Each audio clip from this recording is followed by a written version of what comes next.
gratification. Some people by default, although they earn their money, name, fame, will never let the other family members either enjoy or utilize the materialistic world that they have earned because of the fear of the unknown and the fear of loss of property.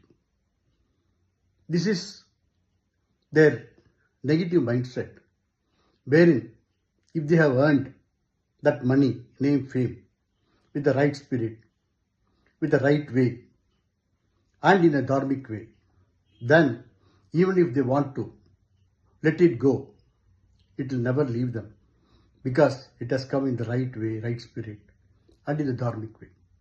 So, let us have the gratification of sharing what we have with our family.